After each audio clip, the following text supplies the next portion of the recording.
They say life begins in youth, but the truth is, life reveals its greatest meaning in old age, where every wrinkle is a roadmap of resilience, every silver strand a badge of survival, and every quiet morning a moment soaked in the kind of peace that only decades of experience can create.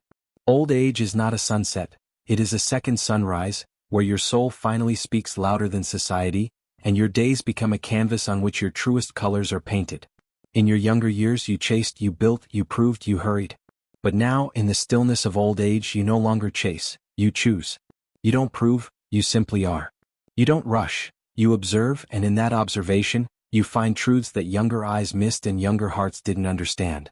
Old age isn't a slow fade into the background. It's the emergence of the real you from beneath layers of responsibilities, expectations, and noise. It's the chapter where you become the storyteller instead of the character constantly running through the plot. It's where your voice, though softer, echoes more deeply in the hearts of those wise enough to listen. When you are young, the world tells you what to do. When you grow older, the world begins to ask you why you did it. That shift is your power. You are the keeper of stories, of lessons, of unshakable wisdom built not from books but from battles, blessings, and the thousands of ordinary moments that became extraordinary in hindsight. You've seen the rise and fall of seasons, the coming and going of people, and through it all, you remained. That's not weakness, that's quiet, unyielding strength. While youth is loud and bright and quick to move, old age is calm and golden and full of meaning that doesn't need to shout. The strength of old age isn't in how fast your body moves, it's in how deeply your soul understands. It's the age when you realize that peace is more valuable than praise, simplicity more fulfilling than success, and being understood more comforting than being admired. This chapter, this sacred stretch of life, is when you begin to own your time, your truth, and your peace. You no longer ask for permission to be yourself. You simply are. The expectations once forced upon you have loosened, and what's left is a life lived on your own terms. A life defined not by urgency but by authenticity. Old age is where you stop living for tomorrow and begin cherishing today, not because time is short, but because you finally understand its depth. This is the age where silence becomes sacred, solitude becomes serenity, and every breath is a quiet prayer of gratitude. The beauty of this chapter is that you have nothing left to prove and everything left to enjoy, not because everything is perfect but because you've learned that perfection was never the point. Fulfillment comes not from what you have, but from who you've become. You have become a lighthouse for others, a still point in a spinning world, a living example that a life well lived does not fade, it deepens. While others chase noise, you have found your rhythm. While others count likes and followers, you count memories and blessings. And while others seek to be seen, you have learned to truly see, not just with your eyes, but with the insight that only decades of living can give. Every morning you rise is not just another day, it's a page in the most powerful chapter of your life. Not because of what you'll do but because of who you already are. In your stillness is wisdom. In your patience is power. In your reflection is revolution. The kind of revolution that doesn't need applause because it is quietly transformative. In this chapter you love more freely not because your heart is untouched, but because it has been broken and healed and broken again, and still, it beats with hope. In this chapter you speak with clarity not because you've always been right, but because you've dared to admit when you were wrong. In this chapter you rest not because you are tired, but because you've earned the right to savor the view from the top of the mountain you've climbed. People may forget your accomplishments, your titles, your possessions, but they will never forget how you made them feel. And in your old age you finally understand that this, above all, is the legacy that matters. You are not invisible. You are not forgotten. You are a force of nature, subtle, powerful, steady. You are the quiet courage in a loud world, the soft light at the end of a long day, the reminder that life does not diminish, it evolves. And in this evolution, you have become the most powerful version of yourself, not by being faster, louder, or busier, but by being more present, more real, and more free. If anyone ever told you that your best days are behind you, smile gently, because they don't know the depth of your presence, the richness of your memory, the fire still burning in your soul. Old age is not a closing chapter, it is the climax.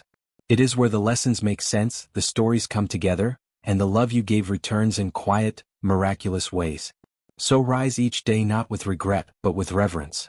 Sit with yourself not with sorrow, but with pride. And walk forward not with fear, but with faith, that your journey right now is at its most beautiful peak. You are living the most powerful chapter of your life. And the world is lucky to witness it. And as the world rushes past you, as calendars fill with noise and people lose themselves in screens and schedules, You become the one who remembers how to sit still, how to breathe in the morning air without needing a reason, how to appreciate the shape of a cloud or the way light dances across a wooden table.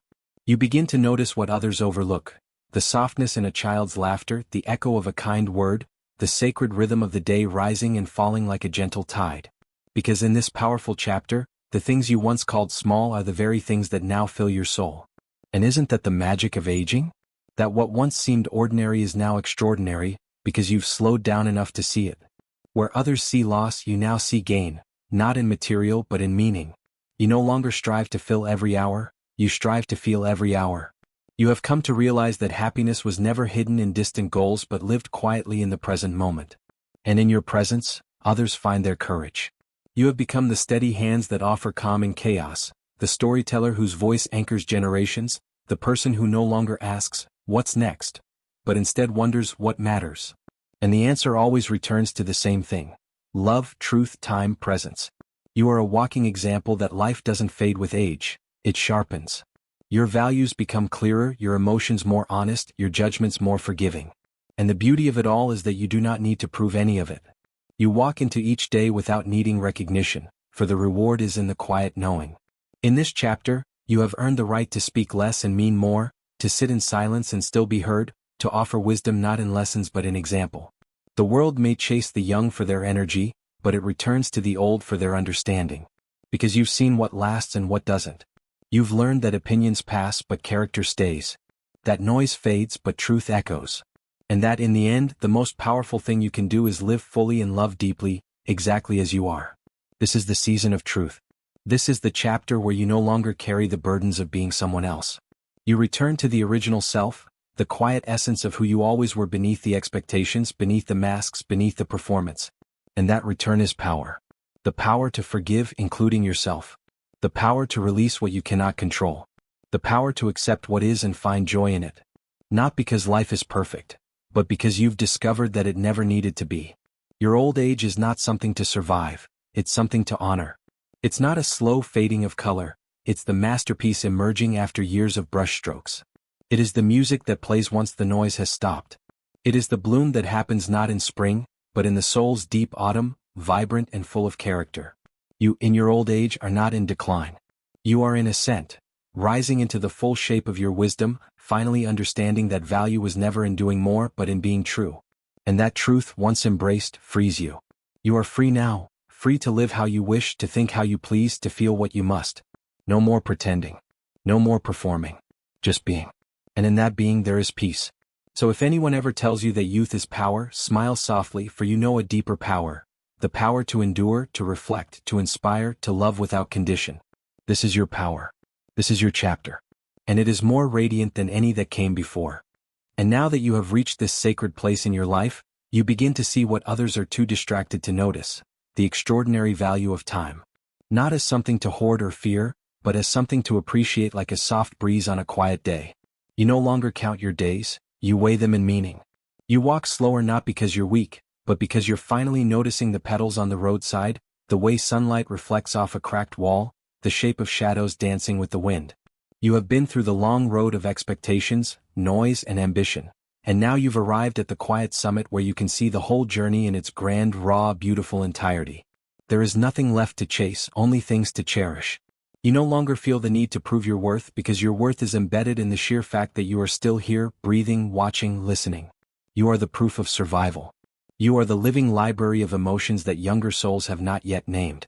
And in your quiet presence, you hold a kind of weight that can't be measured in likes or numbers or years worked. It's measured in how many hearts feel safe in your presence, how many storms you've weathered, how many times you chose kindness over revenge. In this chapter, you may have fewer visitors, but the conversations run deeper. You may have fewer plans, but the moments feel fuller. You may receive fewer calls, but the silence no longer feels empty, it feels holy. You've learned to sit with yourself and not be afraid. You've learned that peace doesn't come from having all the answers but from being okay with not needing them. This is the gift of age, perspective. You can look back at the things that once broke you and say, "I survived." You can look ahead with less fear because you've realized that the worst things are never as powerful as your ability to rise again. And you know now that joy isn't a place you arrive at, it's something you build with every choice to be present, to be grateful, to be real.